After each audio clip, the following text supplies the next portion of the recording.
Hey guys, welcome back to my channel. ఎట్లురు అందరూ మంచిగున్నారా? ఈ రోజు మన కిచెన్ లో మనం చూడబోయేది చోచో కూటు. ఇదైతే తమిళనాడులో చాలా ఫేమస్ అన్నమాట. సో మీ ఊర్లో దీన్ని ఏమంటారో కమెంట్ బాక్స్ లో మెన్షన్ చేయండి. ఇంకెందుకు ఆలస్యం, ఇంగ్రీడియంట్స్ చూసేసుకుందాం. ఇక్కడైతే 1 చోచో తీసుకున్నా. నేనైతే ఇక్కడ కందిపప్పు తీసుకున్నా, 2 పచ్చిమిరపకాయలు తీసుకున్నా, కొబ్బరి తీసుకున్నా, చిటికెడు పసుపు, శనగపప్పు, ఇంకా పోపుకి ఆవాలు, జీలకర్ర తీసుకున్నా. మీకు ఇష్టం వచ్చిన పప్పులు అయితే ఇక్కడ యాడ్ చేసుకోవచ్చు. నేనైతే 2 పప్పులు తీసుకున్నా, పెసరపప్పు, మినపప్పు, అన్ని పప్పులను యాడ్ చేసుకోవచ్చు. ఇప్పుడైతే మనం చోచోని కట్ చేసేసుకుందాం. తమిళనాడులో దీన్ని చోచో అంటారట. నాకైతే చిన్నప్పటి నుండి ఇది బెంగళూరు వంకాయ అనే తెలుసు. సో మీ ఊర్లో దీన్ని ఏమంటారో కమెంట్ బాక్స్ లో మెన్షన్ చేయండి.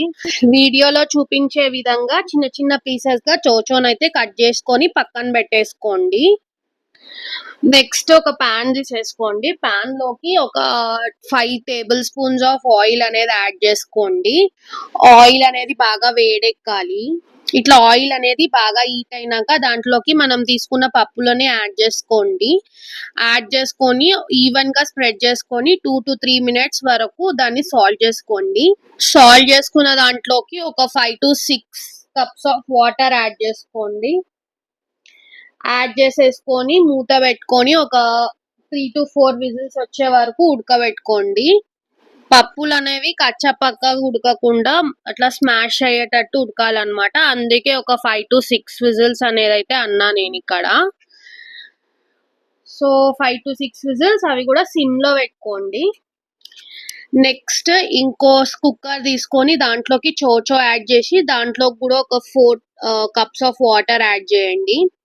యాడ్ చేసి అది కూడా క్లోజ్ చేసి దాన్ని కూడా ఒక 4 to 5 విజిల్స్ వచ్చే వరకు కుక్ చేసుకోండి.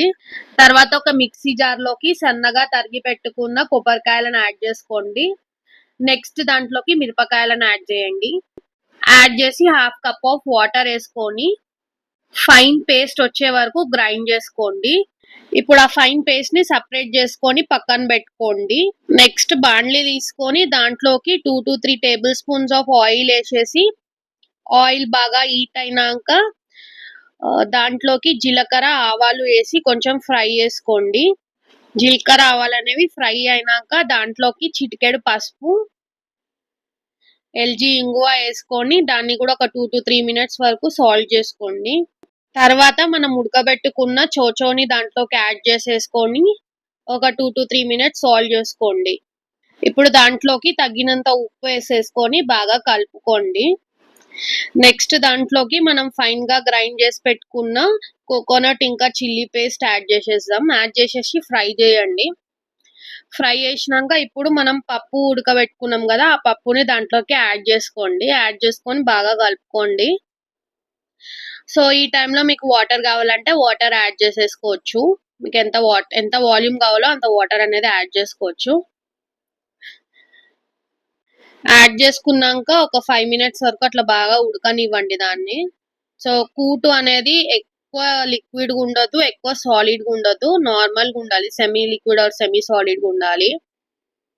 అంతే. ఆఫ్టర్ 5 మినిట్స్ స్టవ్ ఆఫ్ చేసుకొని దించేసుకోండి. టేస్టీగా ఉండే చోచో కూటు రెడీ అయిపోయింది. ఇంట్లో ట్రై చేసి ఎలా ఉందో కమెంట్ బాక్స్ లో మెన్షన్ చేయండి. అంతేనండి, మరి ఈ రోజుకి ఉంటాను. Thanks for watching. Please subscribe to my channel. Bell icon ని క్లిక్ చేసుకొని పెట్టుకోండి so that upcoming videos miss కాకుండా ఉంటాయి. Thank you. బాయ్.